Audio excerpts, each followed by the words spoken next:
Tá ligando. Bom, deixa eu testar, ver se o som tá realmente funcionando aqui. Som, tá saindo som.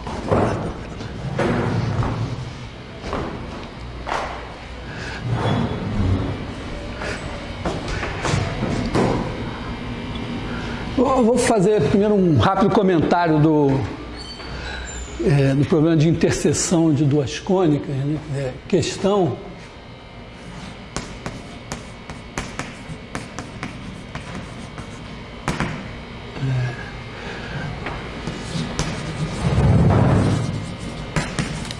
quantos pontos determinam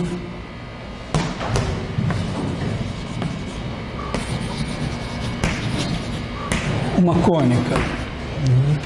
Então, porque a gente sabe assim, 2 pontos determinam a reta, 3 pontos determinam o círculo, e questão, quantos pontos determinam a cônica. Tem uma boa pista, assim, né, porque a primeira coisa é que, se você pegar 2 cônicas, são 2 equações de segundo grau. Então, você tem, sei lá, A1x2 mais B1xy mais C1y2 mais D1x mais E1y mais F1 igual a 0.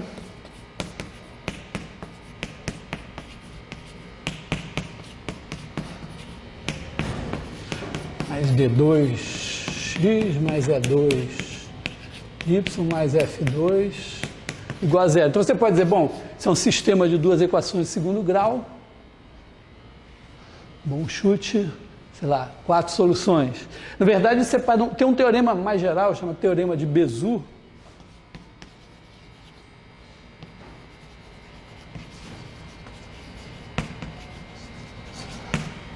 que afirma que, é claro, tem casos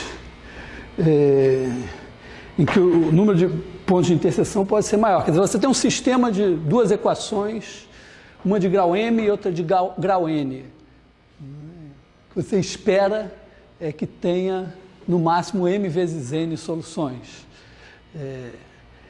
Claro que sempre dá para fabricar casos, vamos dizer, excepcionais. Por exemplo, você pode pegar uma reta, numa equação ax mais by mais c igual a 0, vou pegar isso daqui e multiplicar, pega um polinômio p de xy de grau,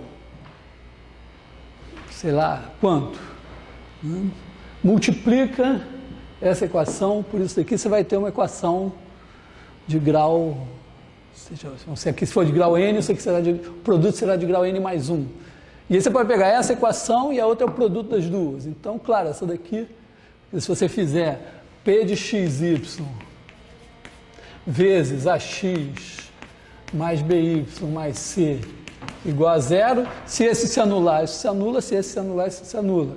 E se você botar aqui ax, pode até pegar um q de xy, ax mais by mais c igual a 0, pegar esse sistema, suponho que isso aqui seja de grau n-1, esse de m-1, então esse aqui é de grau n, esse de grau m, mas certamente todos os pontos dessa reta satisfazem as 2 equações. Então, tem situações excepcionais assim. Mas o nosso propósito aqui, nós não estamos autorizados a usar um teorema de Bézout que nós não demonstramos. Nosso propósito é olhar isso aqui de um ponto de vista meio algébrico, meio geométrico. Então, uma tentativa meio força bruta seria dizer, bom, na verdade, quer dizer, antes de mais nada, a gente já está se beneficiando do fato de que a gente sabe que uma cônica é dada por uma equação do segundo grau. Mas aí você pode, sei lá, pensar isso aqui como uma equação de segundo grau em x, tirar o valor de x em função das constantes e de y, substituir aqui, só que vai ter uma coisa aqui com raízes quadradas, que vão ser elevadas ao quadrado e tal, vai dar um certo trabalho algébrico, mas deve dar para fazer. A alternativa é dizer assim, ó, nós podemos usar mudanças de coordenadas para simplificar essa situação. Então, a primeira observação é que, é claro, se as duas cônicas, você pode ter o caso em que as duas são degeneradas. Então você tem, sei lá, um par de retas paralelas e um par de retas concorrentes, só que uma das retas concorrentes é igual a uma das paralelas. Então, infinitas soluções, né? Quer dizer, infinitas... Então, que aqui eu estou pensando no caso, estou partindo dessa questão em duas, né? Primeiro, tentar mostrar que a interseção de duas cônicas normalmente deveria ter no máximo 4 pontos. E segundo, mostrar que por 5 pontos sempre deve passar uma cônica. Então, supõe que, mesmo assim, mesmo se uma das cônicas for degenerada e a outra não for, também está tranquilo, porque uma cônica degenerada ou é conjunto vazio, que não vai dar nada, ou é um ponto, que vai dar no máximo um ponto, ou é uma reta, ou é um par de retas. Aí é fácil, se uma for uma reta e a outra é do segundo grau, mostrar que a interseção tem no máximo 2 pontos. Pode substituir e fazer a conta. Né? Então, vamos dizer, se a primeira der uma reta e a segunda é não degenerada, dá no máximo 2 pontos. Se a primeira dá 2 retas e a segunda é não degenerada, você também terá 2 pontos para uma das retas, 2 pontos para outra reta, 4 no máximo. De qualquer maneira, a gente pode lidar direto com o caso em que, assim, supondo que uma é não degenerada. O caso em que uma é não degenerada, a gente pode, vamos dizer, supõe que a primeira é não degenerada. Então, vamos dizer, caso 1, hipérbole.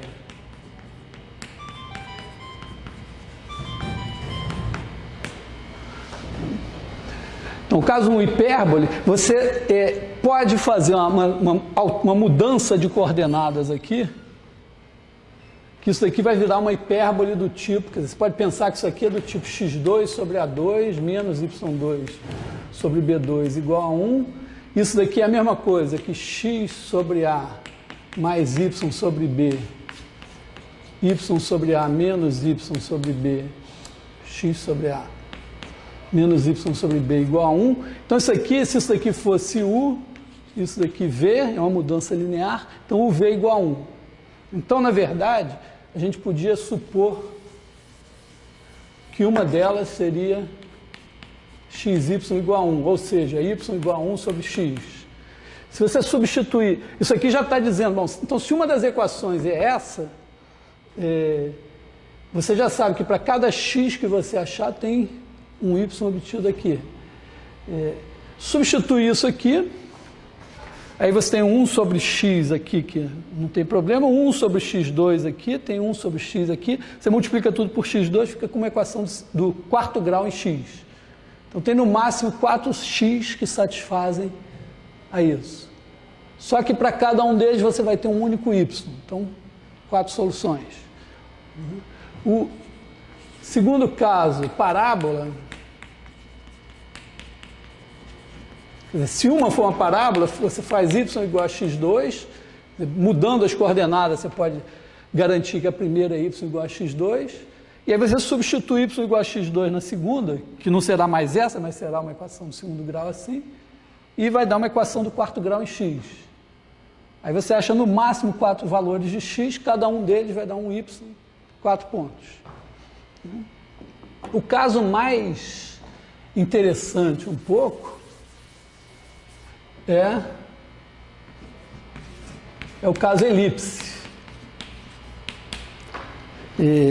Mas aí, bom, se uma for elipse e a outra for reta, 2 retas, hipérbole, parábola e tal, está resolvido. Então, seria elipse versus elipse.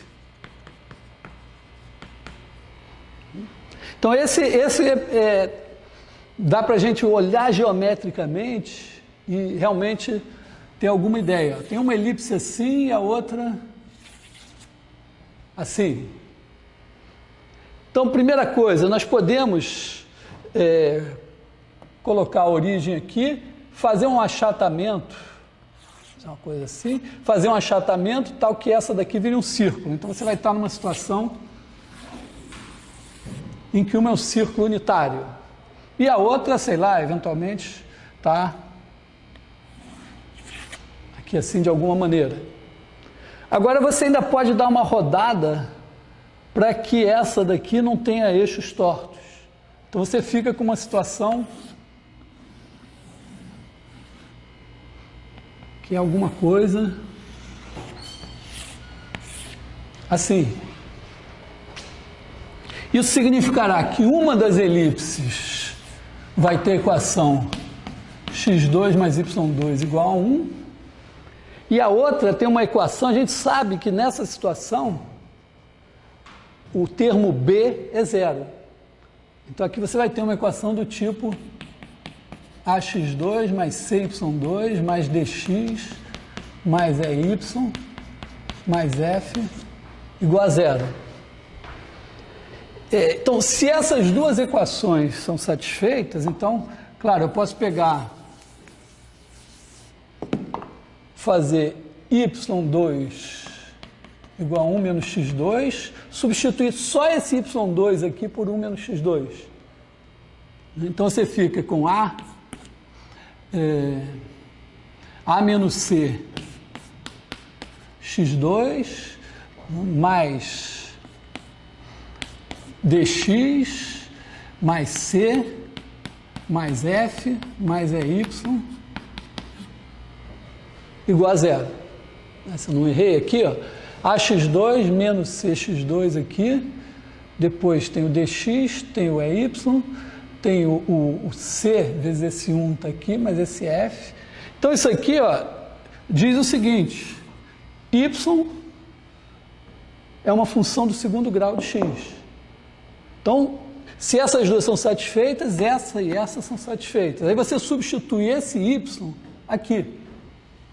Joga aqui. Quer dizer, claro, se o e for zero, isso vai dar dois valores de x. E dois valores de x, cada um deles substituído aqui vai dar dois valores de y. Se não, você tira o valor de y aqui, joga aqui e obtém uma equação do quarto grau em x. Então dá no máximo 4 valores de x. Cada um desses 4 valores, substituído aqui, vai dar um único valor de y. Então você tem 4 soluções. Então, vamos dizer, eu estou usando aqui mudanças de coordenadas que a gente já tem para não fazer contas, essencialmente. Então, o que a gente mostrou é que a menos de caso bem, vamos dizer, de você ter duas cônicas degeneradas, a interseção de duas cônicas vai dar, duas cônicas diferentes, claro, né, vai dar 4 pontos. Então, bom, tudo bem, mas daí, será que por 5 passa uma única cônica realmente? Quer dizer, passa uma cônica, passa alguma cônica? Aí também é uma coisa de... Posso usar uma álgebra linear simples, né? Para dizer o seguinte, ó, eu estou procurando, eu tenho pontos x1, y1, x2, y2, x3, y3, x4, y4, x5, y5, e aí eu estou procurando uma cônica, quer dizer, uma equação do tipo do segundo grau em x e y, e essa equação tem que ser satisfeita por esses 5 caras. Na verdade, estou procurando A, B, C, D, E e F. Será que existem esses caras, tais que se eu substituir cada um desses na equação, vai dar alguma coisa. Então, eu só observo o seguinte, para cada um desses caras que eu substituo aqui, eu tenho um valor de x2. Então, esse daqui, por exemplo, dá um valor A1, que é o x2, que é o x1 ao quadrado. Então, aqui eu vou ter A1. Esse mesmo cara aqui tem um valor de x1, y1, que é o A12. Então, vou botar aqui. Aqui eu tenho C, y1 ao quadrado é A13. O x1 eu vou chamar de A14. O y1 de A15. E bom, o f, deixa f aqui, mas eu vou fazer f vezes 1 aqui para parecer alguma coisa. Né? Então aqui a mesma coisa, eu vou ter A21 mais B, A22 mais C, A23 mais D, A24 mais E, A25 mais F, vezes 1 igual a 0. Etc. aqui, né? Quer dizer, A51 mais B, A52 mais C, A53 mais D, A54 mais E, A55 mais F vezes 1 igual a 0. Então eu posso fazer o seguinte, ó, eu olho para esse cara daqui e chamo esse cara de 1. Ele é um vetor em R5. Então aqui eu tenho A vezes o 1 mais B vezes, esse cara daqui eu vou chamar de U2, mais C vezes o 3, que é esse cara daqui, mais o 3 aqui, né? Estou botando o índice errado aqui, o 2, o 3, D o 4, mais E o 5, mais F o 6. O 6 é 1. Igual a 0. Então, meu problema passa a ser o seguinte, olha, eu tenho o 1, o 2, o 3, o 4, o 5 e o 6, que são o 1, o 2, o 3, o 4, o 5 e o 6 são vetores em R5.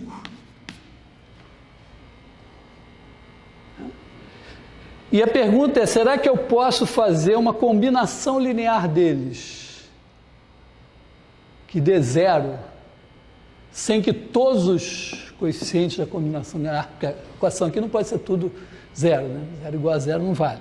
Então, será que eu posso fazer isso de maneira que algum entre A, B, C, D, E e F seja não nulo e que isso dê 0? A resposta eu sei é sim, né? Porque eu sei que em R5 tem uma base de 5 elementos, base canônica.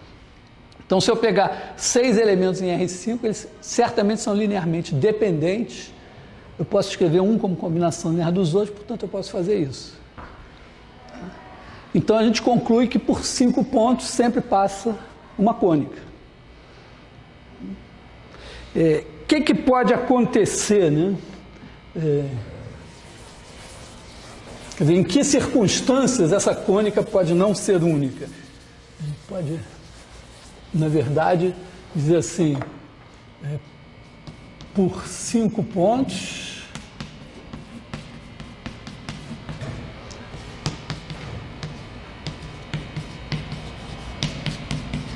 passa uma cônica chamada de C. Aí,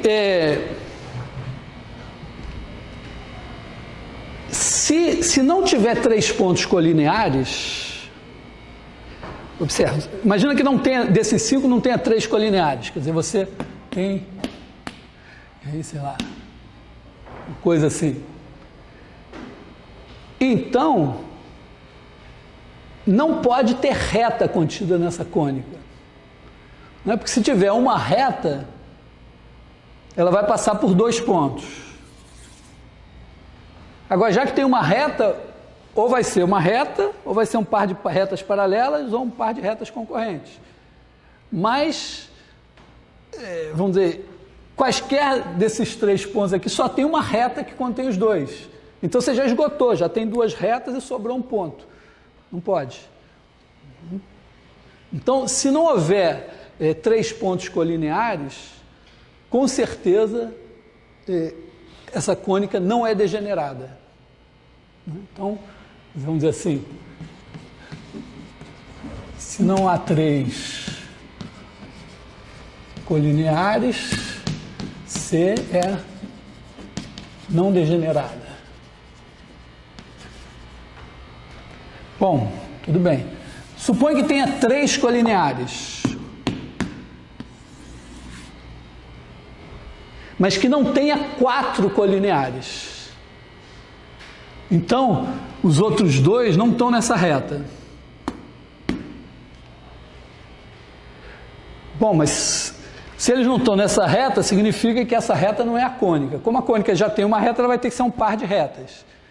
Só que esses 2 caras aqui vão ter que estar, então vão definir a outra reta. Então eu tenho perfeitamente definida qual é a outra reta. É um par de retas e é única. Então, se há 3, mas não 4 colineares, C é um par de retas e é única. Então, para realmente a cônica não ser única, você precisa de 4 pontos colineares. Aí, se você tiver 4 pontos colineares, mas não 5, né? Não vou nem... Se eu escrevo... Bom, escrevi aqui, né? 4 pontos colineares. O que acontece? Esses 4 estão numa reta e o outro está sobrando, vai ter que botar uma reta passando por ele. Então, aí pode ser qualquer par de retas. Então, par de retas e não é única. C não é única. E bom, se o 5, né?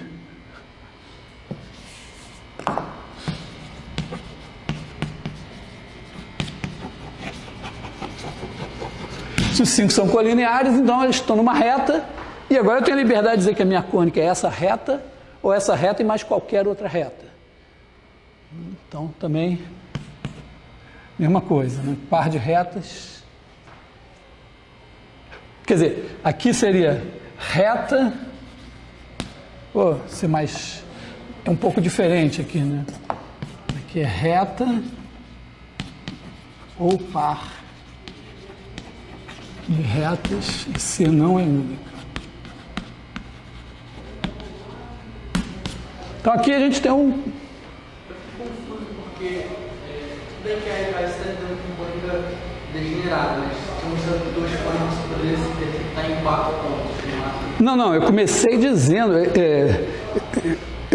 dizendo que no caso de 2 degeneradas, eu podia ter um par de retas, outro par de retas, então realmente podia ter... a interseção podia ser infinita, mas a questão de qualquer maneira, né, a questão por 5 pontos sempre passa uma cônica. Repara que a gente resolveu essa questão algebricamente de maneira relativamente simples, mesmo que não tivesse base, dimensão e tal, seria um sistema, né, de 5 equações, né, com 6 incógnitas, um sistema homogêneo. Então também dá para provar que tem solução. Como os 5 pontos colineares vão formar mais de uma reta? Não é que vão formar 5 pontos colineares. A questão é, eu tenho 5 pontos, o desafio é esse. Eu dou 5 pontos e eu preciso achar uma cônica que passe pelos 5. Então a questão é que, em geral, né, só com muito azar, é que pode ter mais de uma cônica passando pelos dois. Então, claro, se os 5 estiverem numa reta, não é que a cônica tenha que ser a reta, porque ela pode ser um par de retas, em que a reta que você já tem é uma das duas do par. Então, você pode ter essa reta e mais uma paralela, ou essa reta e uma outra concorrente. Observação do ponto de vista probabilístico, né?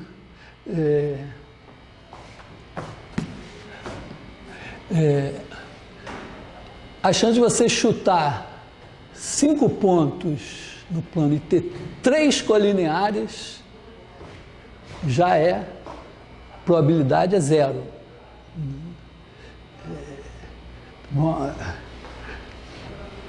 Porque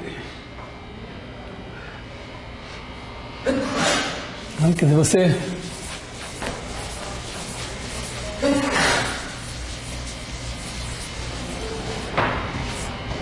chuta 5 pontos. Qual é a chance, assim? Vamos dizer, a gente pode colocar do ponto de vista assim, do peteleco. Né? Imagina que você tem 3 pontos na mesma reta e os outros 2 estão na mesma reta ou não. Sei lá. Vamos pensar o pior caso, eles caíram os 5 na mesma reta. Como fazer com que deixe de ser 3 colineares? Bom, um pequeno peteleco aqui, vamos dizer, já tirei um, tiro o outro, ainda tem 3 colineares, só não posso tirar esse e ele ficar colinear com alguma coisa, mas com um pouquinho de... Né, se esse veio para uma certa distância aqui, eu só ajeito esse aqui para não ficar... esses 3 não ficarem colineares. Então, basta um pequeno...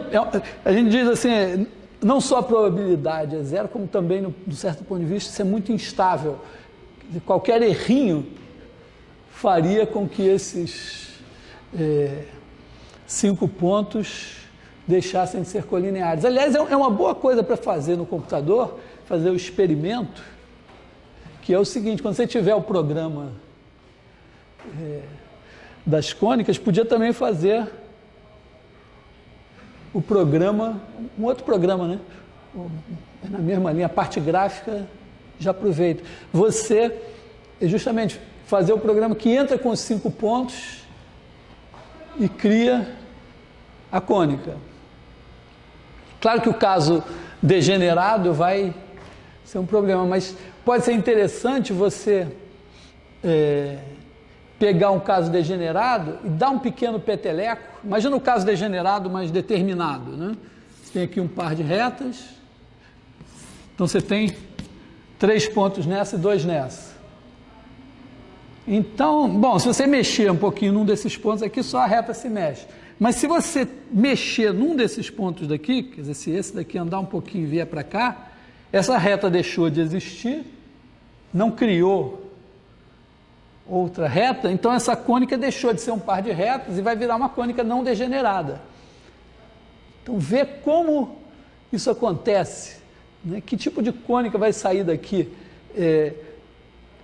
Um bom chute, talvez, seria pensar assim, ó, aqui tem duas retas separadas, né? Vai lá no infinito. Pode ser, talvez, que isso vire uma parábola ou uma hipérbole, né? Sei lá, como se assim, sei lá, isso aqui virasse, de repente essa interseção aqui desaparecer, sei lá, dependendo da situação, virar uma hipérbole assim, ou talvez uma parábola, não sei, é uma boa questão você perturbar e ver o que vai acontecer. Deixo isso aqui como experimento computacional para vocês pensarem.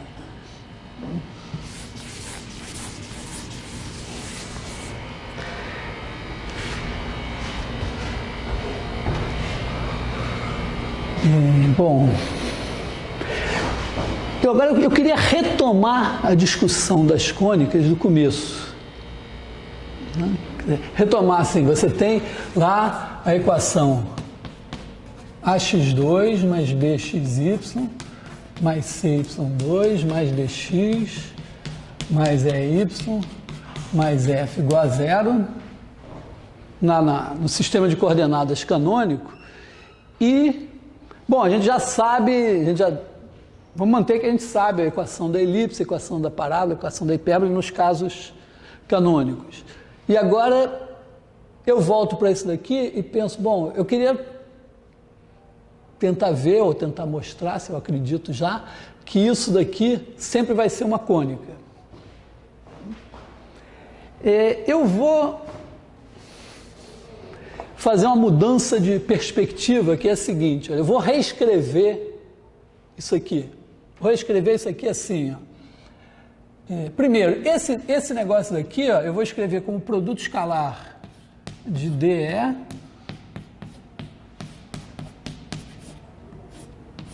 por XY. Vou botar aqui o mais F igual a zero, tá? Quer dizer, isso aqui, claramente eu posso escrever assim, né? Isso aqui é na base canônica, então dx mais EY mais F. Agora, esse de cá, eu vou fazer uma mudança mais interessante.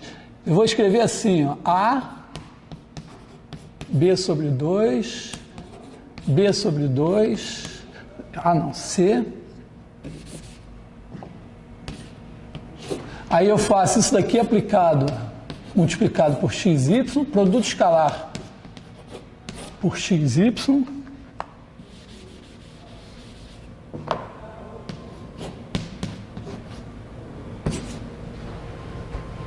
Eu digo que isso daqui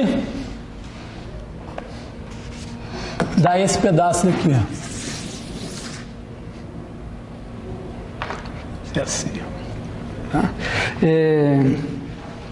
Porque, olha só, isso daqui vai dar, quando eu multiplico essa matriz por esse cara, vai dar AX mais B sobre 2Y na primeira coordenada e na segunda B sobre 2X mais CY.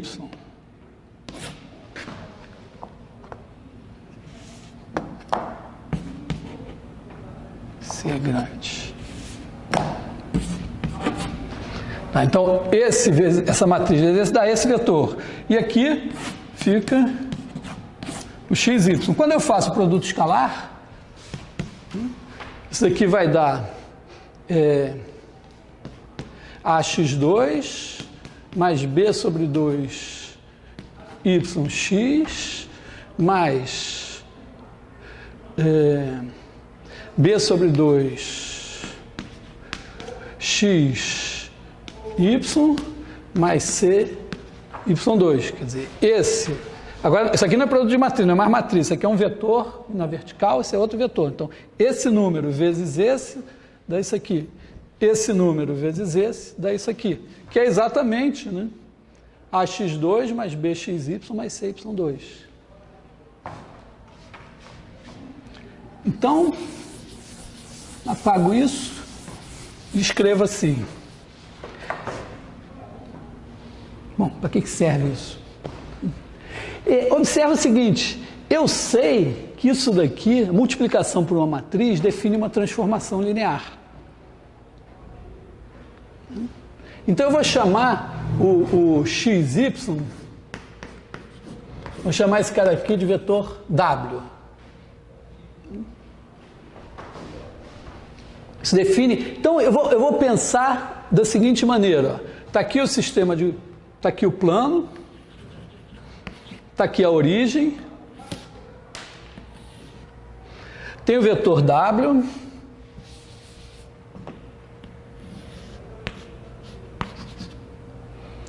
esse W, no sistema de coordenadas canônico, ele tem coordenadas x e y.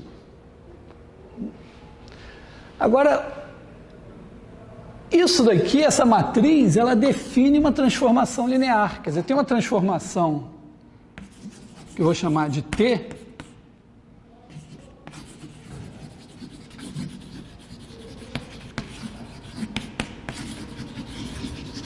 transformação linear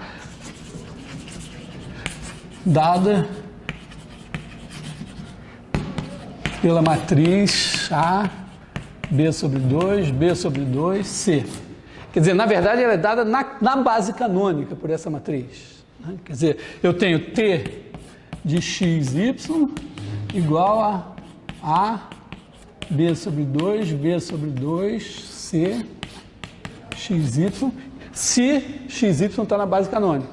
Quer dizer, se o W está na base canônica.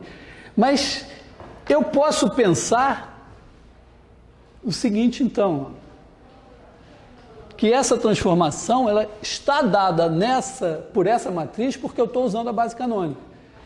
Se eu tivesse outra base, seria outra matriz. Então vamos... quer dizer, vamos reescrever então a coisa da seguinte maneira. Vou compactar aqui.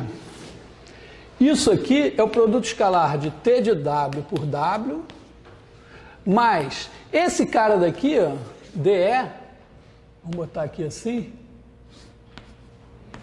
é um vetor W0, que na base canônica tem essas coordenadas. Então isso aqui é o produto escalar de W0 por W mais F igual a 0.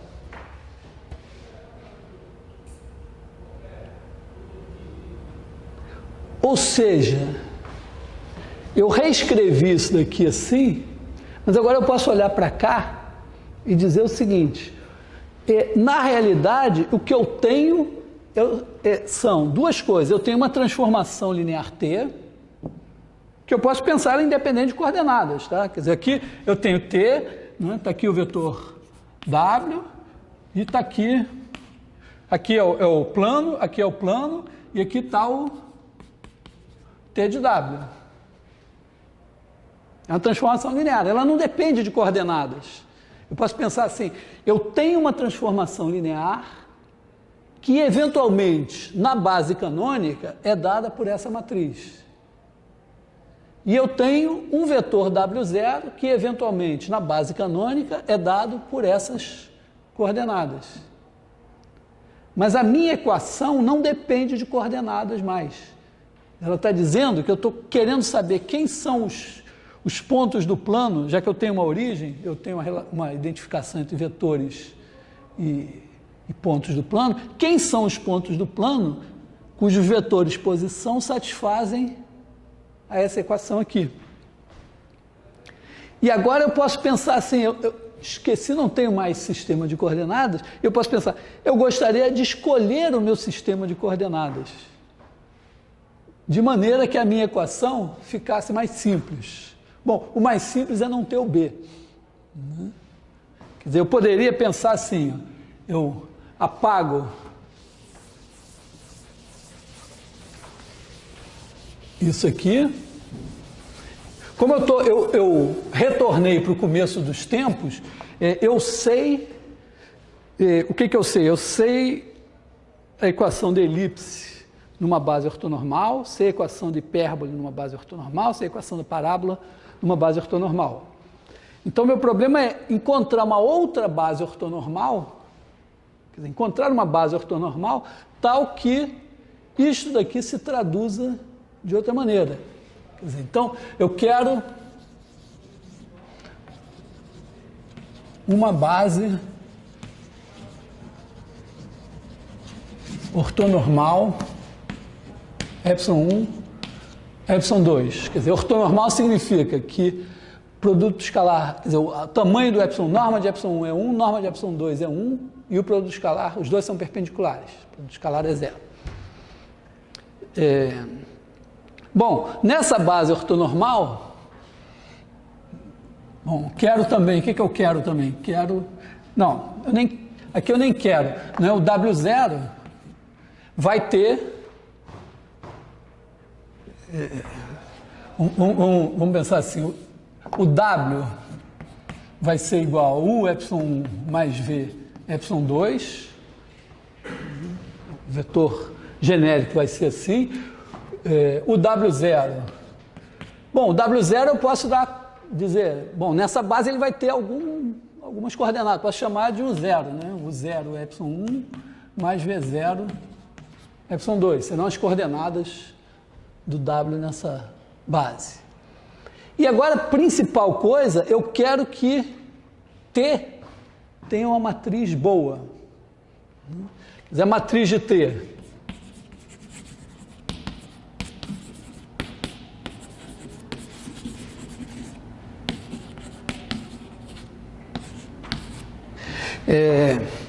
Só recordando essa história aqui, o que é a matriz de T na base y1 e y2. Eu vou ter, ó, T de W, se W, eu tenho a base, então W tem coordenadas nessa base, U e V. T de W vai ser T de U y1 mais V y2, que vai ser U T de y1 mais V T de y2.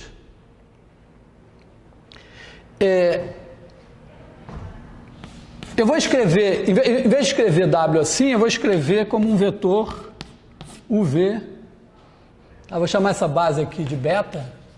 Então, o W na base beta é dado por UV. Isso daqui, ó, o T de y1 também vai ter coordenadas. Quer dizer, o T de y1, esse cara daqui, vai ser alguma coisa A11 y1 mais A21 y2. Mas quando eu aplicar o T no vetor W na base beta, eu aplico ele na base canônica mesmo ou aplico ele na base beta? Não. A pergunta é se aplica o T na base canônica ou na base beta. Eu esqueci base. É como se não existisse, aqui a história é a seguinte, é como se não existisse base, não existisse. Eu estou fazendo geometria pura agora, assim, né? Eu estou aqui no plano, tem uma transformação do plano no plano, que é linear. Esse plano aqui só tem uma origem, esse plano aqui tem uma origem. Então, como é linear, leva a origem na origem e leva soma de vetores em soma das imagens, produto por escalar pelo mesmo escalar na imagem, é isso que eu sei. Agora, se eu colocar um sistema de coordenadas aqui, eu quero saber como é que eu obtenho as coordenadas da imagem a partir das coordenadas do vetor original. Então, aí, as coordenadas serão dadas no sistema que eu coloquei. Eu coloco o mesmo aqui e aqui. Então, digamos que eu escolhi o sistema de coordenadas y1, y2. Então, eu vou ter U vezes T de y1. Isso aqui, escrito em coordenadas, é A1, A21, na base beta. Isso aqui é o vetor A11, Y1, mais A21, Y2. E aqui eu tenho V, esse cara daqui, T de Y1, que é o T de Y1. O T de Y2 vai ser A12, Y1, mais A22, Y2. Então, esse vetor aqui, T de Y2, eu escrevo A12, A22 na base beta. Agora sim, então o que eu estou dizendo, olha, é que uma vez que eu escolha um sistema de coordenadas, eu passo a ter uma equação envolvendo as coordenadas. Por quê? Porque eu vou ter, como a base que eu estou tomando é ortonormal, eu sei o que isso aqui vai me dar. Ó.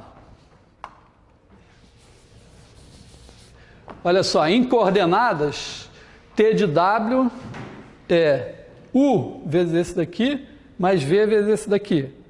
Então, eu vou ter, na verdade, isso aqui vai ser a definição de A1, A21, A12, A22, UV. Isso aqui é A1, A21, A12, A22, UV. Eu faço sempre questão de escrever isso assim. Um dia eu decoro que o produto da matriz pelo vetor é isso. Né? Também, é claro que é bom saber que é essa linha escalar essa coluna, essa linha escalar essa coluna, mas ter essa visão aqui.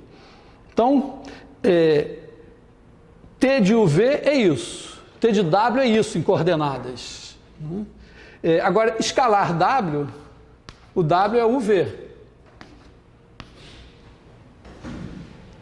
O W0 tem coordenadas U0, V0. O W tem coordenadas UV. Mais F igual a 0. Então, a minha equação, né, essa equação aqui, vamos apagar aqui, quer dizer, essa equação vira o quê? Ó? A11U mais A12V vezes U. Então, isso aqui vai dar A11U2 mais A12 mais A21 UV mais A22 V2 mais U0U mais V0V mais F igual a 0. Essa vai ser a minha equação se eu escolher essa base. Tá? Fiz a conta aqui, né? Fiz A1 vezes U mais A12 vezes V vezes 1. Então deu vezes U. Aí deu A1 U ao quadrado mais A12 vezes V vezes U. Então A12 vezes U vezes V. E aqui eu tenho A21 vezes U mais A22 vezes V, tudo isso multiplicado por V.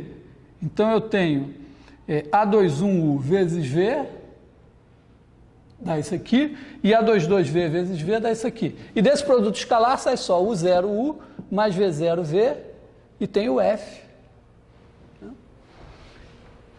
Então, ó, quer dizer, eu mudei de perspectiva. Eu estou pensando assim, eu tenho uma equação no plano, né, lá nos vetores, que é dada assim, eu tenho uma transformação linear e tenho um vetor fixo e um número.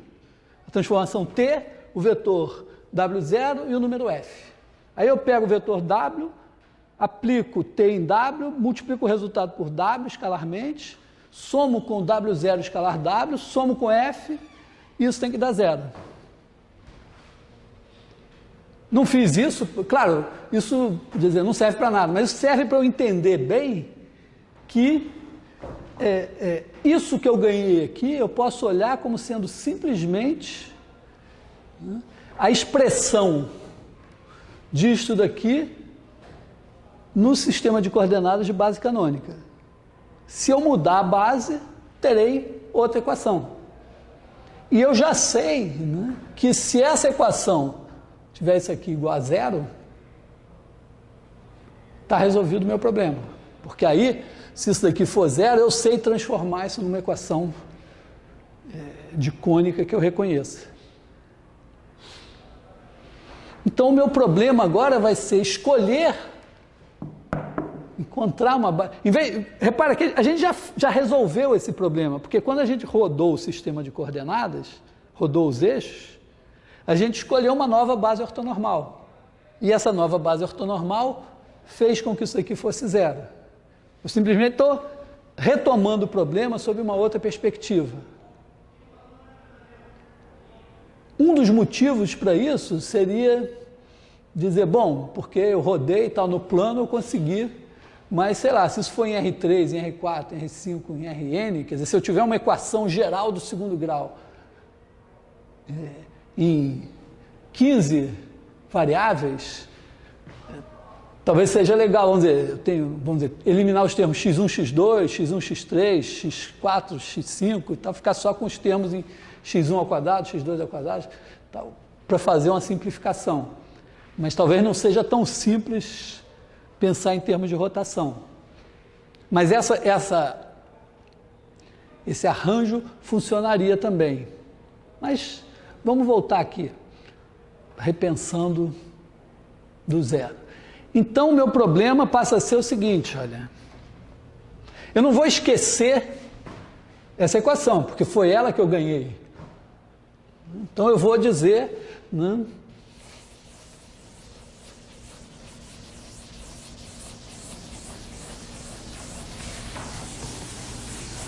vou apagar isso aqui. eu tenho a transformação, então quero uma base ortonormal,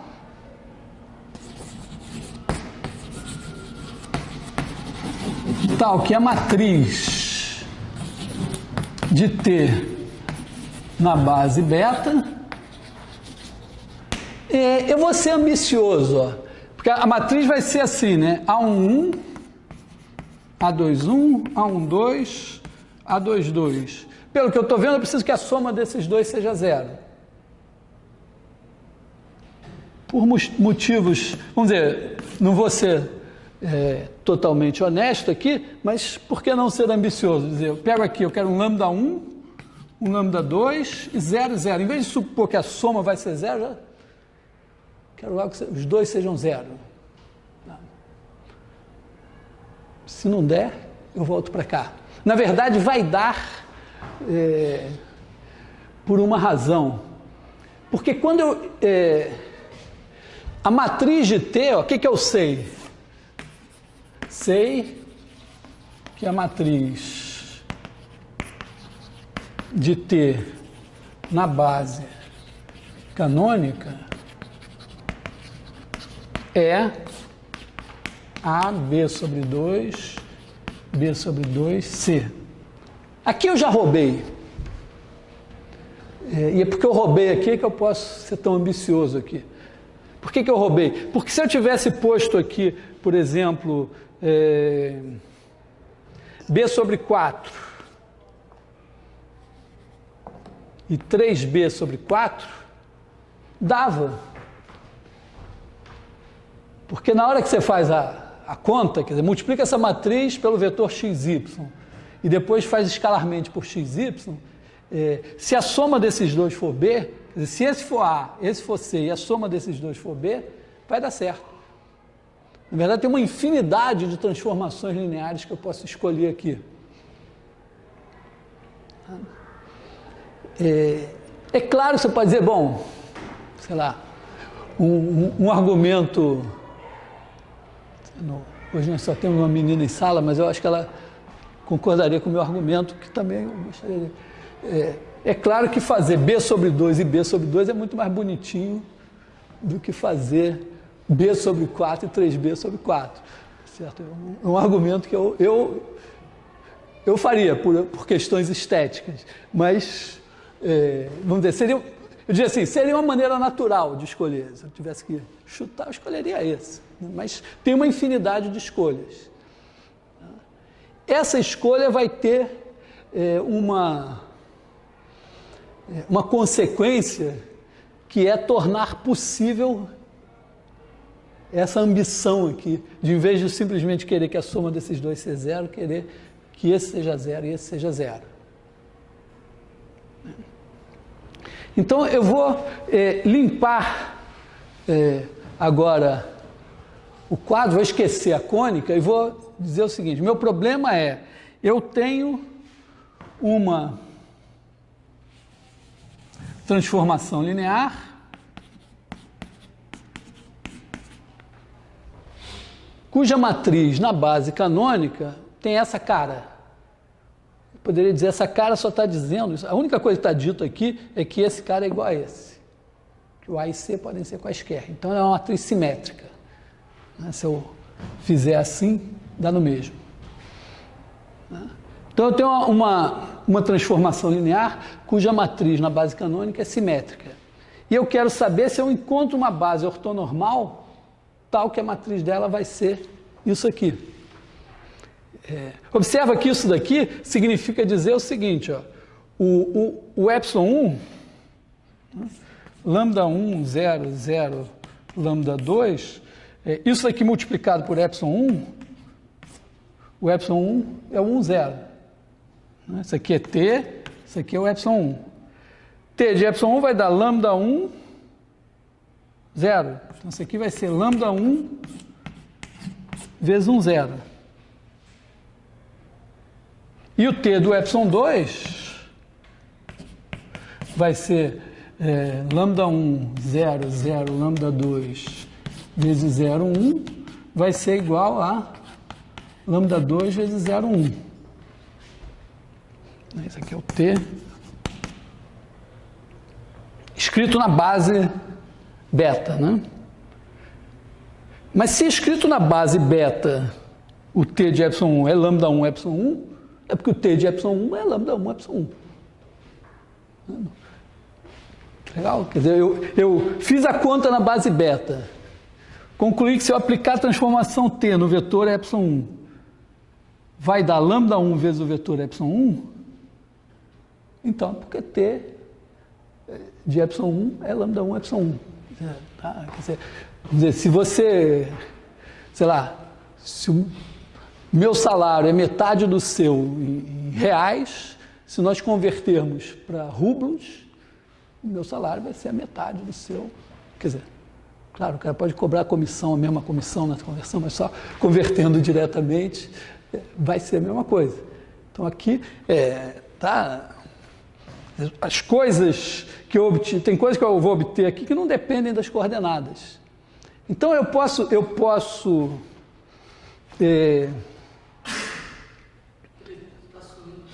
epsilon é básica não, mas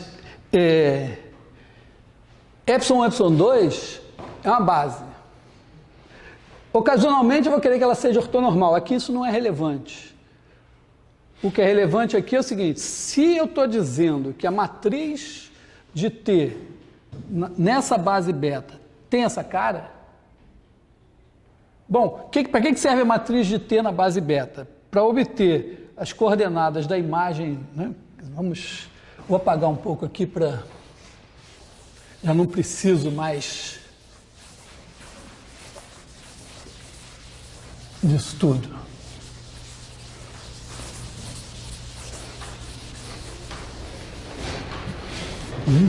Então, base epsilon 1, epsilon 2 é beta. Matriz de T na base beta. A11, A21, A12, A22. Para que serve isso? Serve para dizer o seguinte: se eu tiver o vetor W igual a UV, então T de W, isso aqui na base beta, então o T de W vai se escrever na base beta como? T de W vai ser dado pela matriz A11, A21, A12, A22 vezes UV. Voltando à explicação de por que isso, né? Isso aqui é U A1, A21 mais V A12, A22. Ocorre que se eu aplicar, vamos dizer, quem são esses caras aqui? Esse cara daqui é o A11 epsilon 1 mais A21 epsilon 2. E a ideia é que isso daqui seja exatamente o T de epsilon 1.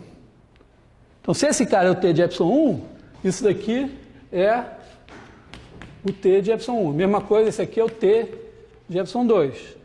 Então, se W... Isso aqui significa que W é igual a U epsilon 1 mais V epsilon 2. Portanto, o T de W tem que ser U vezes T de epsilon 1 mais V T de epsilon 2. Então, isso daqui entra com o W escrito na base beta e sai com o T de W escrito na base beta. Tá.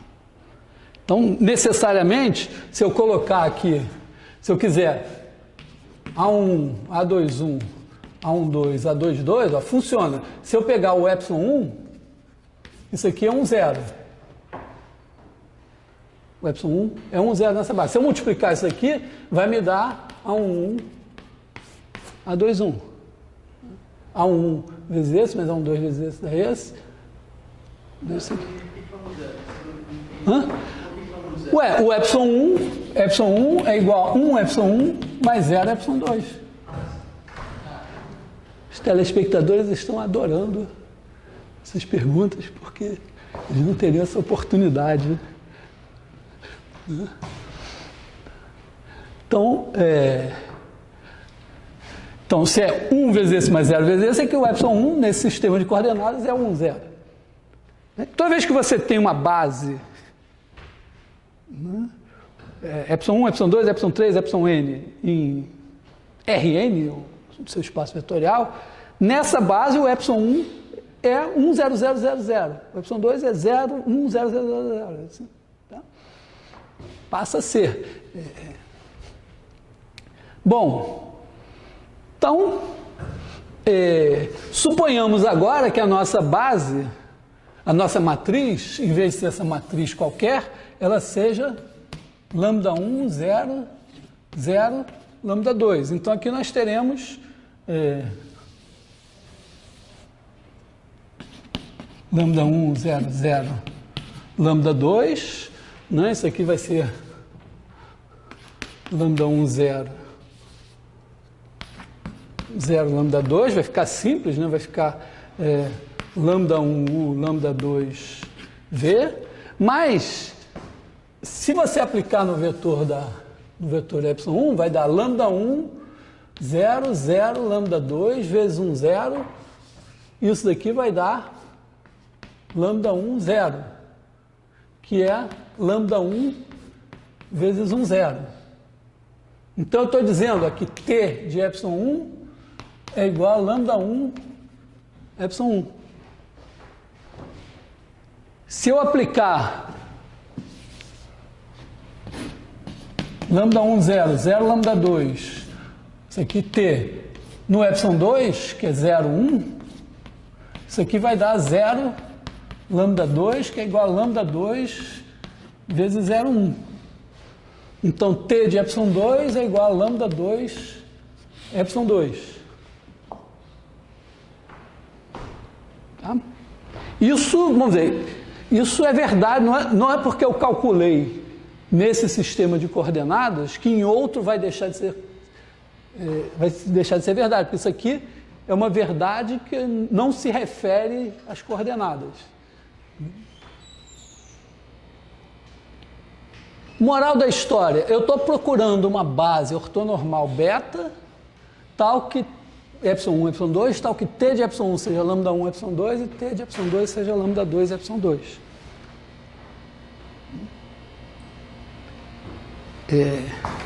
Então, vou reescrever.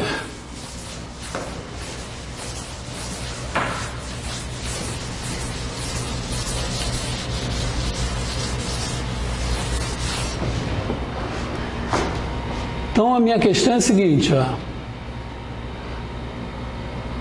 Seja T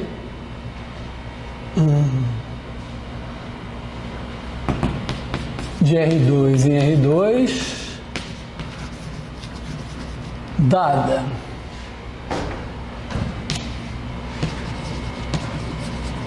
na base canônica por matriz simétrica.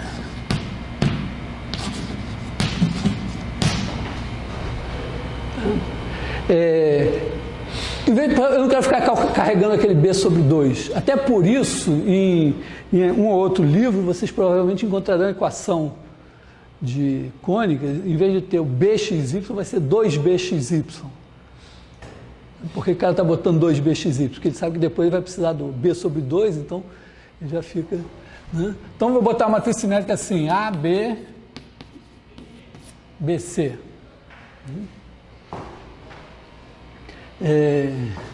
Queremos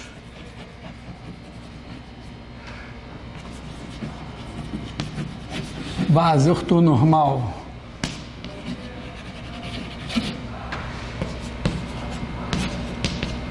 ε1, ε2. Isso aqui eu vou usar só como uma referência. O que eu quero? Eu quero que T de ε1 igual a λ1, ε1 e T de ε2 igual a λ2, ε2. Então, a minha pergunta é essa: eu dou uma matriz simétrica, será que eu posso encontrar uma base ortonormal assim? Eu até sei a resposta, porque no caso lá do quando eu fiz o problema, né, rodei os eixos, achei uma base ortonormal que no fundo me dava isso. Se você checar lá, vai ser a base que vai dar isso. Na verdade, ali não é imediato, porque eventualmente poderia ser uma coisa assim, né? Lambda 1, lambda 2, sei lá, gama e menos gama aqui. Mas...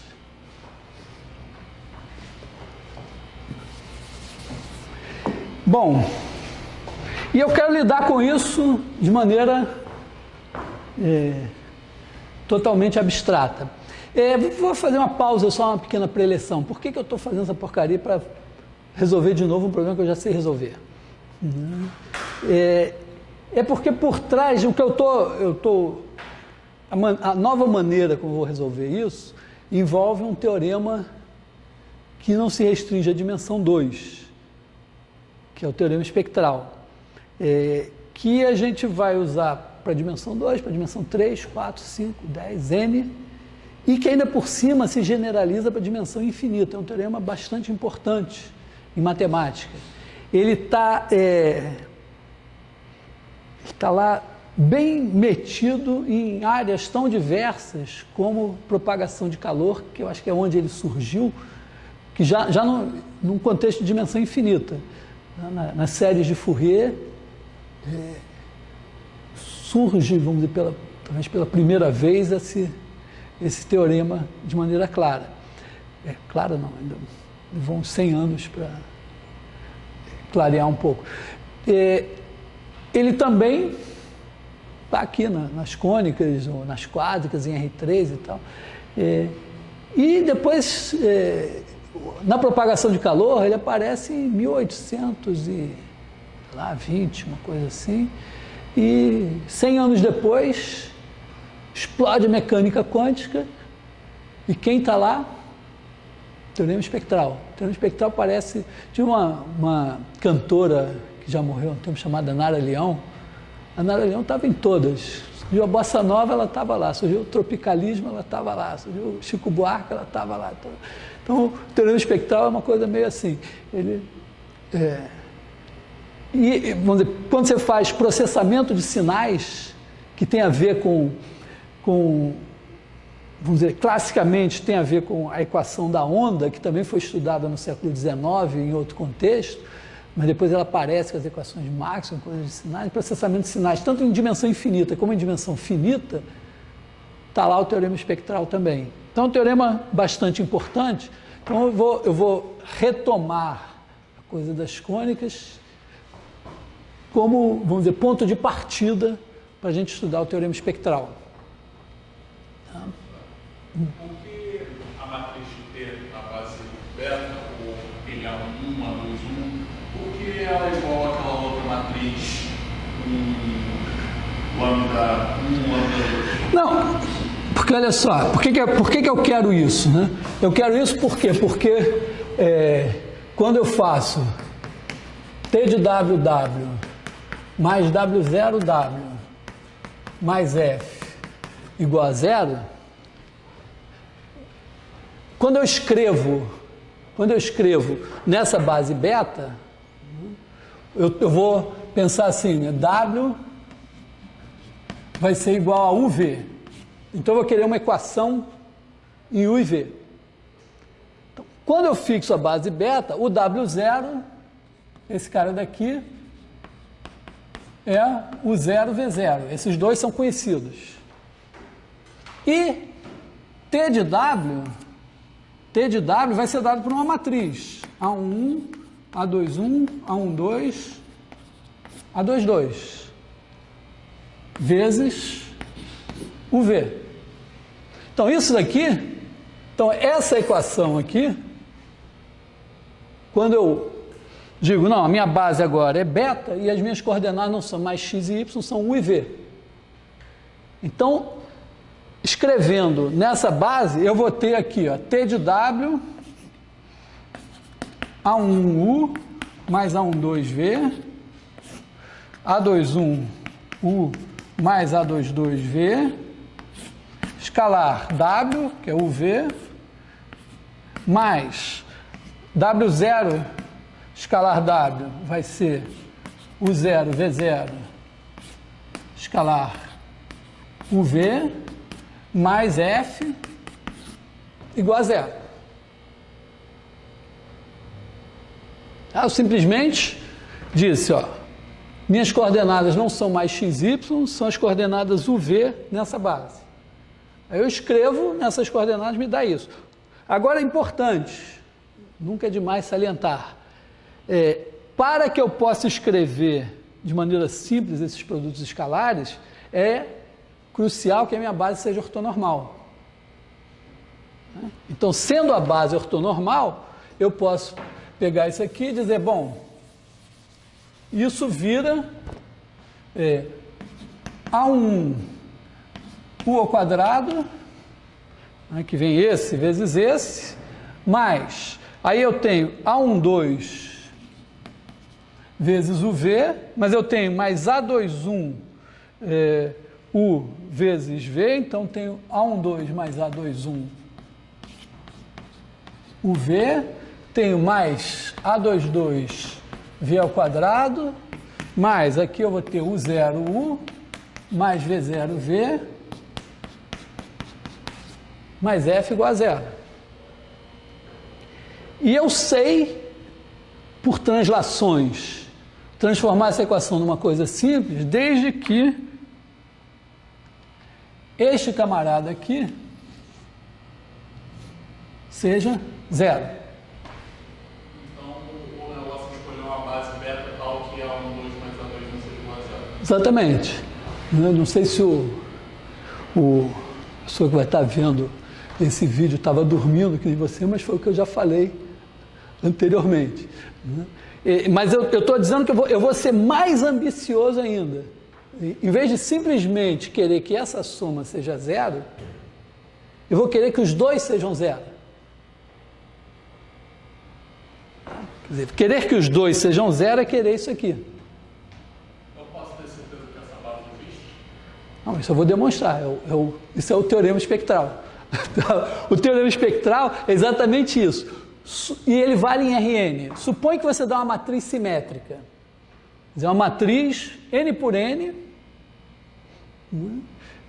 Aí tem os elementos da diagonal.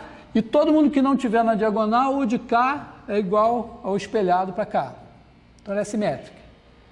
Pega a transformação linear correspondente a essa matriz simétrica. Matriz simétrica, vamos dizer, na base ortonormal, na base canônica de Rn. Então, supõe que você tem uma transformação linear T, vou até escrever assim, né? Vamos dizer assim.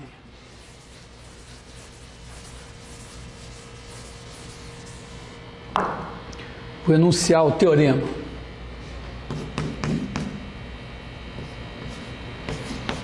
Teorema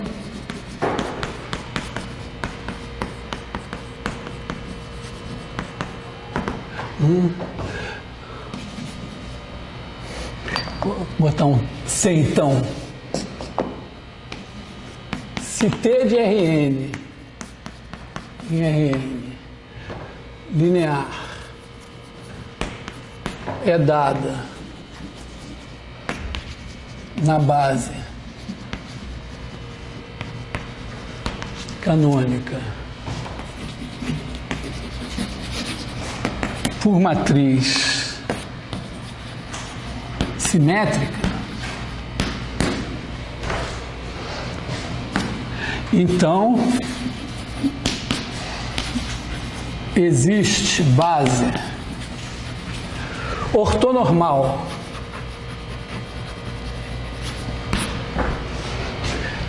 beta igual a epsilon n, vou botar assim, existem base beta e escalares lambda 1, lambda n em R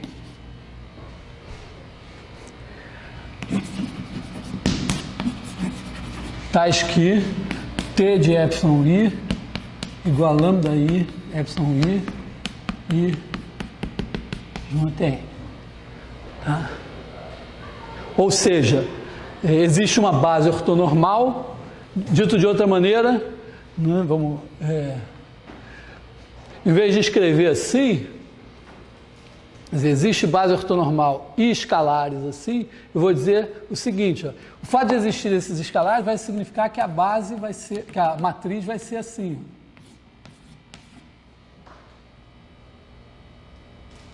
Porque o T de ε1 vai ser lambda 1 ε1, então vai ser lambda 1 0, 0, 0, 0. T de ε2 vai ser lambda 2 ε2, então 0, lambda 2, 0, 0, 0, 0, etc. Então eu posso até, em vez de dizer, vou apagar essas duas linhas e dizer o seguinte, existe base ortonormal de Rn, em que a matriz de T é diagonal. Quer dizer, simétrica é a matriz que tem os caras na diagonal e ela é espelhada em relação à diagonal. Diagonal é porque só tem os caras da diagonal, o resto é zero. Bom, matriz diagonal, melhor que matriz diagonal, só a matriz identidade. Ou a matriz identicamente nula, que é uma matriz... Ou pior, né? Porque também é uma pobreza, né? Matriz identicamente nula não diz nada. Tá? Então, esse é o teorema espectral. Na verdade, isso é a versão de dimensão finita do teorema espectral. E nós vamos fazer, então, nosso programa aqui seria fazer esse teorema em dimensão 2. Dizer, bom, então o que a gente fez lá das cônicas até agora podia ter se baseado nesse teorema em dimensão 2. E seria fazer em dimensão 3, que tem uma outra... Eu vou fazer de uma maneira em dimensão 2, tem uma outra maneira de fazer em dimensão 3, mas a maneira que faz em dimensão 3 não se generaliza para outras dimensões. Depois a gente faz dimensão mais alta. Mas não vou fazer tudo isso hoje. O plano hoje é fazer em dimensão 2. Então vamos, em vez de fazer isso aqui, vamos fazer agora em dimensão 2. Então, de R2 em R2. E eu vou fazer uma demonstração que, embora eu possa fazer essa demonstração usando determinante, vou fazer depois, talvez na próxima aula, eu vou fazer uma demonstração sem usar determinante. Meu desafio vai ser, na verdade, demonstrar o teorema espectral inteiro sem usar determinante. E eu vou, em vez de usar determinante, vou usar o teorema do valor intermediário. O importante, tem uma coisa importante para entender aqui, é o seguinte,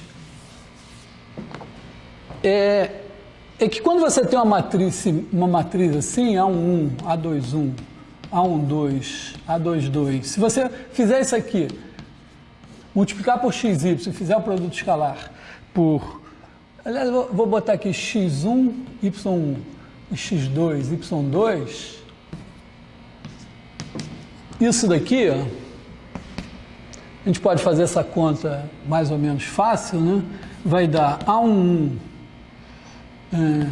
x1 mais A12 y1 x1 mais A21, aqui é x2, x2 A21 x1 mais A22 y1 y2. Então aqui tem o x2 e o y2 em evidência.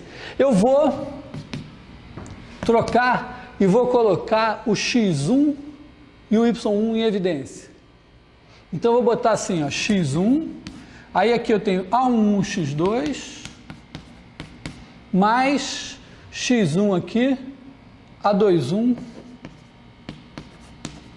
y2. E agora, colocando o y1 em evidência, eu vou ter y1, aí eu tenho A12 x2 mais A22 y2. manipulação, né? Até, vamos dizer, não custa nada, qualquer um veria isso. Agora, isso aqui é interessante pelo seguinte, ó, isso aqui é o produto escalar do x1, y1, por esse cara daqui, né? A1, x2, mais A21, y2, A12, x2, mais A22, são dois, espero que tenha dado certo. Esse cara daqui, né, isso aqui é a mesma coisa aqui, x1, y1, escalar, vou botar aqui um produto escalar desse cara, isso aqui é o produto de uma certa matriz que é A11, A21, A12, A22, pelo x2, y2. Tá certo? Ó, A11, A21, A12, A22, pelo x2, y2. Então, isso aqui, ó, é igual ao produto escalar de x1, y1, pela matriz transposta. Ó, esse aqui é A1, A22. Aí, ó, o A21 que estava aqui foi parar aqui. E o A12 que estava aqui veio para cá.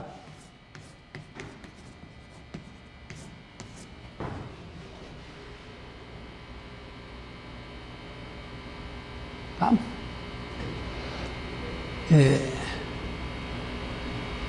Então, vamos, é uma observação assim, ó. Bom, matriz transposta está claro, né? Você troca as linhas pelas colunas, ou simplesmente reflete em relação à diagonal. Aí vamos chamar então,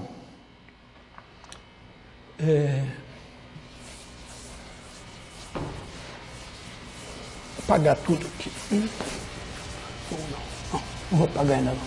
Vamos chamar então uma matriz, quer dizer, se A é igual a A1, A21, A12, A22, então você tem A transposta, que eu vou chamar de A transposta mesmo.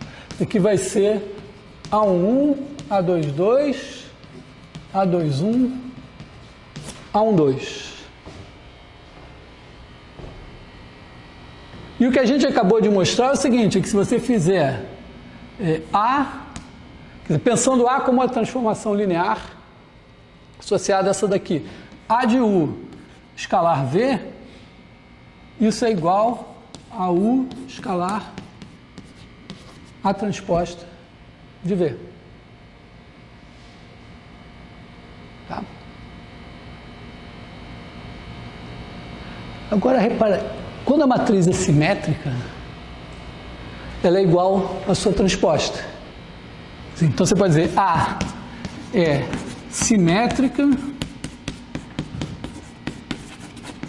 se A é igual à transposta. Ou seja, mas então vai valer A de UV igual a U A de V. E mais, é legal que vale a recíproca. Se isso daqui vale sempre, então a matriz de A em qualquer base, na base canônica e, na verdade, em qualquer base ortonormal vai ser simétrica. Quer dizer, eu posso, de certa forma, o que eu estou dizendo é o seguinte, olha, supõe que T é a transformação linear dada na base canônica por uma matriz simétrica. Se isso for equivalente a isso aqui, eu posso dizer, então, suponha que T é uma transformação linear e não faço mais referência a base nenhuma, tal que isso aqui acontece.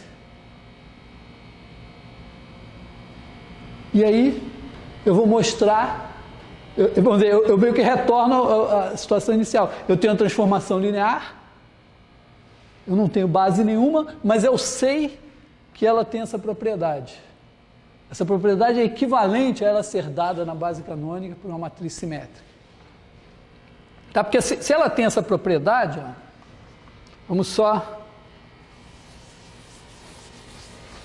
pensar assim, ó, esquece isso e diz isso assim. Vamos ver o que é a matriz dela na base canônica. Bom, o que é a matriz dela na base canônica? Vai ser uma coisa assim, A11, A21, A12, A22. Bom, significa que A de E1 é igual a A11 é 1, mais A21 é 2. E A de E2 é igual a A12 é 1, mais A22 é 2.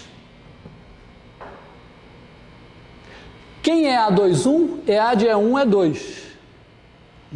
Então isso aqui, ó, esse cara daqui, se eu fizer o produto escalar por E2 dos dois lados, A de E1 escalar E2 vai dar A1, E1 escalar E2 dá 0, mais A21, E2 escalar E2 dá 1.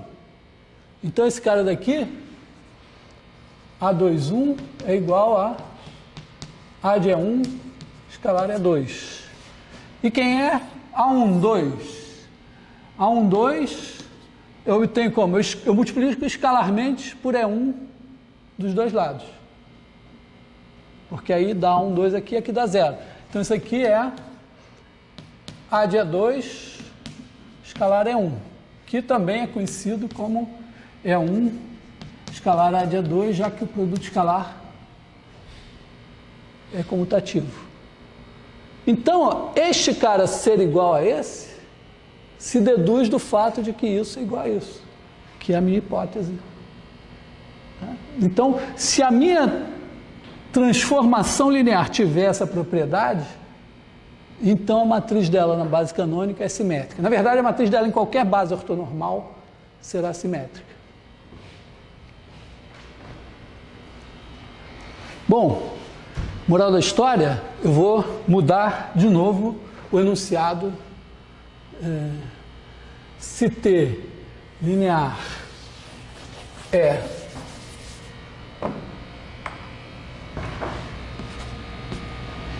tal que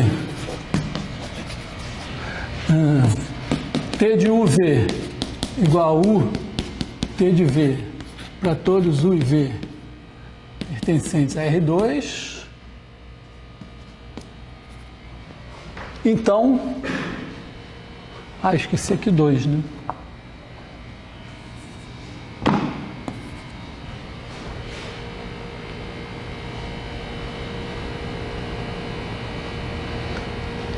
Na verdade, o fato de ser R2 aqui também não está dizendo nada. Na verdade, eu preciso aqui só que seja um espaço vetorial de dimensão 2 com produto interno. Então, eu vou mudar de novo, vou dizer assim, se V é espaço vetorial real com produto interno e T de V em V linear é tal que isso aqui acontece para todos U e V no meu espaço, bom, mas de V mesmo. Então existe base ortonormal de V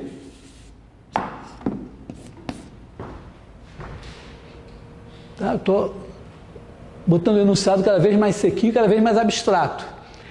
Tem uma razão para eu fazer isso aqui, que é a seguinte, é que eventualmente, na hora que eu vá generalizar esse negócio para Rn, eu posso ter que aplicar esse teorema em um subespaço bidimensional de Rn. Entendeu? Quer dizer, eu estou em Rn. Aí eu achei lá um certo subespaço bidimensional, em que a minha T leva o espaço nele mesmo, ela tem essa propriedade, e aí eu poder aplicar nele. Então, Bom, claro que também, nós somos matemáticos, como matemático, você tem que olhar um problema, ver quais são as variáveis relevantes, quais são os conceitos relevantes e jogar o resto fora para trabalhar numa situação simples.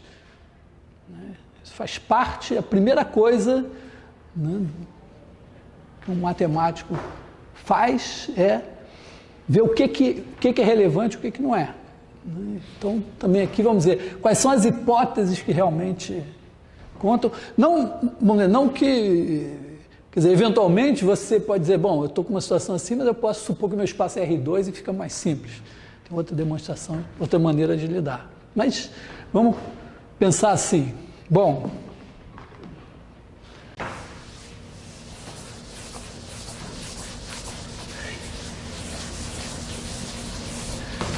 o que é a base diagonal, né? Na verdade, existe uma base, então para omitir matrizes também, base ortonormal,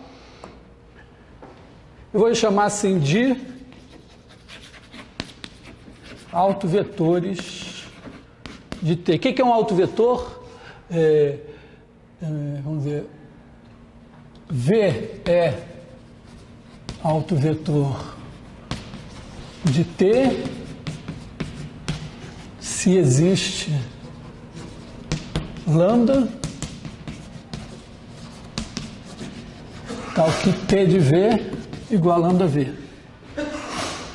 Então, na verdade, uma base ortonormal de autovetor significa que eu vou ter um ε1, ε2 unitários ortogonais e tais que T de ε1 igual a lambda 1, ε1, T de ε2 igual a lambda 2, ε2. Aqui é outra coisa, também a parte do jargão. Toda profissão tem um jargão em que você diz de maneira que ninguém entenda uma coisa que é uma babaquice que qualquer um poderia entender se você falasse linguagem de gente. Toda profissão tem isso. Medicina talvez seja a pior de todas. Bom, tudo bem. Deixa eu ver se eu consigo. Vou esboçar a demonstração. Olha só, eu vou usar uma base, mas observa o seguinte, eu tenho aqui um vetor V. Como eu estou no plano, eu sempre posso criar um V ortogonal, que é o V girado de 90 graus no sentido trigonométrico. E o T de V ser lambda V significa que ele está nessa reta e, portanto, o ortogonal é esse.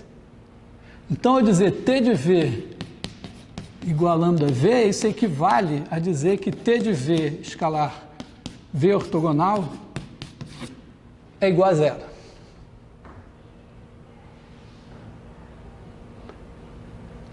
E não vou me preocupar nesse momento de explicitar como é que eu acho esse V ortogonal, mas, na verdade, para achar o V ortogonal, eu pego uma base canônica, escrevo o V na base canônica, rodo e tal, mas dá que eu posso fazer isso. Muito bem, então, quer dizer, eu tenho uma aplicação que a cada V associa V ortogonal e tenho uma aplicação que a cada V associa T de V. Juntando as duas, eu tenho uma aplicação que a cada V associa T de V escalar V ortogonal.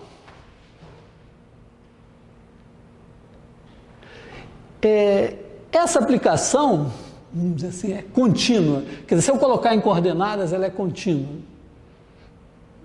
Quer dizer, a T é contínua, o V ortogonal é contínuo, o produto escalar é contínuo. Vamos dizer, como é que eu sei isso?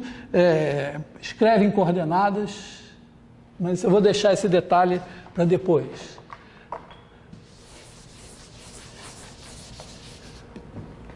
Vamos chamar isso aqui, essa aplicação aqui de, sei lá, não vamos chamar de nada ainda. Vamos deixar assim. Então eu quero um cara tal que isso daqui dê zero. Quer dizer, T de V igual a lambda V é equivalente a dizer que T de V escalar V ortogonal igual a zero. Vou procurar o meu V, eu quero V unitário. Vou procurar no círculo unitário. Está aqui a origem. Pega uma base. Então, pega uma base ortonormal.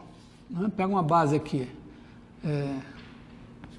E1, E2. Se a gente tiver em R2, pode ser a base canônica. Se não, a gente pega, cria uma base ortonormal e tudo bem.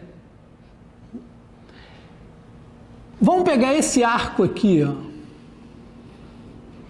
Esse arco aqui, esses vetores daqui, são todos dados, aqui tem um ângulo θ, e esse cara daqui é cosseno θ. É 1 mais seno θ é 2. Com θ variando de 0 a π sobre 2.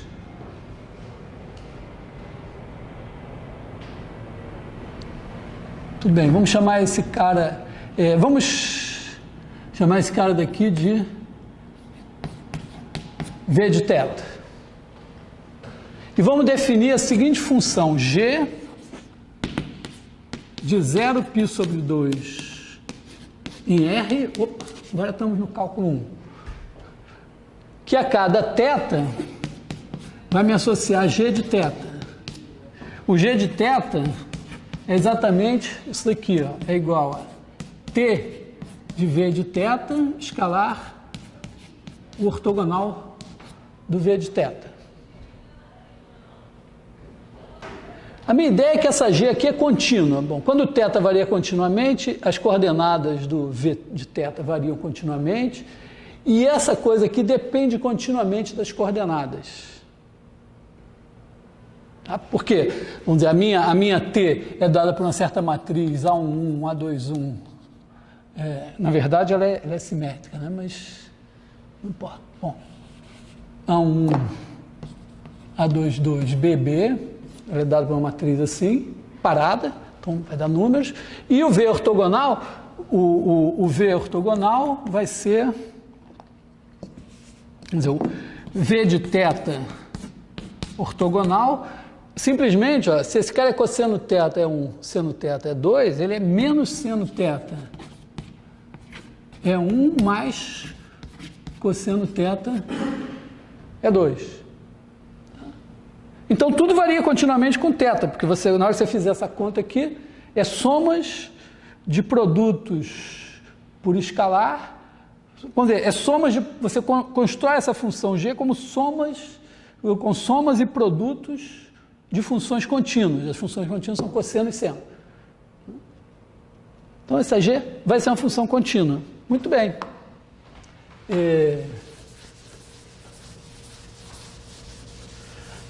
Mas, quem é G de E1? G de, vamos dizer, G de 0, né? G de 0. Bom, o V de 0 é o E1. Então, isso aqui vai ser T de E1. E quem é o E1 gerado de 90 graus? É 2. E quem é G de π sobre 2? Bom, π sobre 2, esse cara daqui dá E2, então eu tenho T de E2. E quem é o E2 girado de 90 graus? Menos E1.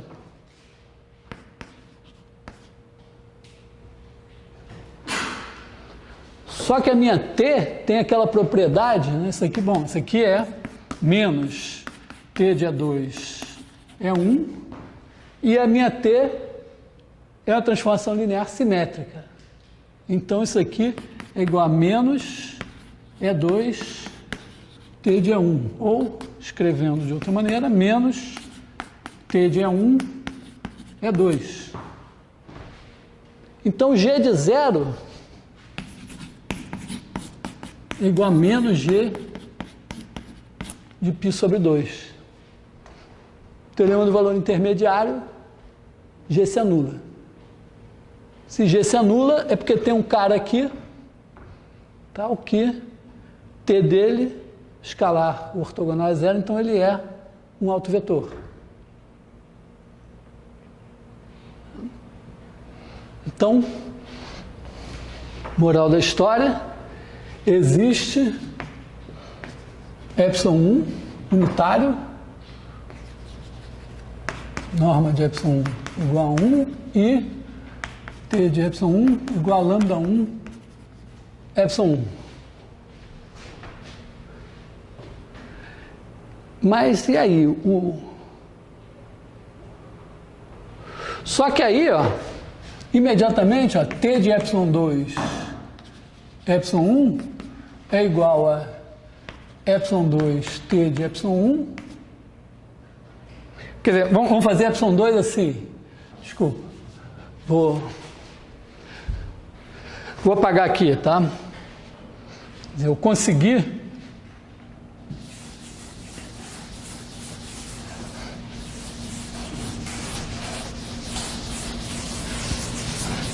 nessa história, né?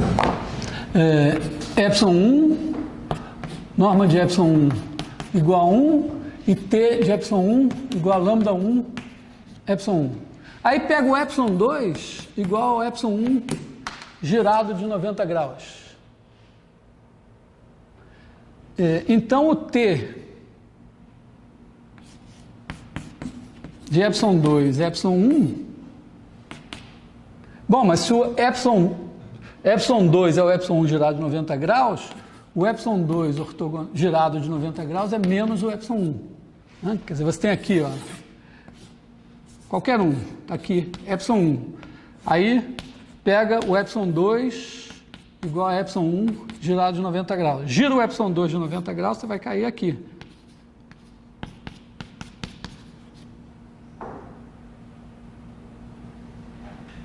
Então, T de ε2, vamos botar assim, T de ε2 ortogonal é igual a T de ε2 menos ε1, que é igual a menos T de ε2 ε1, que é igual a menos ε2 T de ε1, que é... Bom, mas o T de ε1 é lambda 1 ε1, então isso daqui já é zero.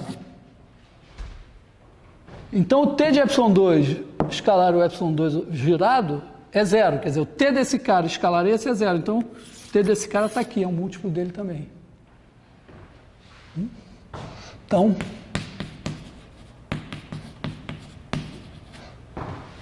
nós temos uma base ε1, ε2, ortonormal, por construção, e são autovetores.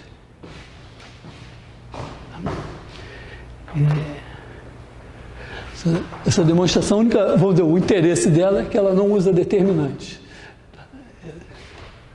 Só esse. É porque, vamos dizer, se eu quiser demonstrar esse teorema em dimensão n, a demonstração, uma demonstração usual seria usar o determinante n por n. Para eu evitar isso, eu vou fazer dessa maneira. Então, vou retomar isso na próxima aula. Veremos.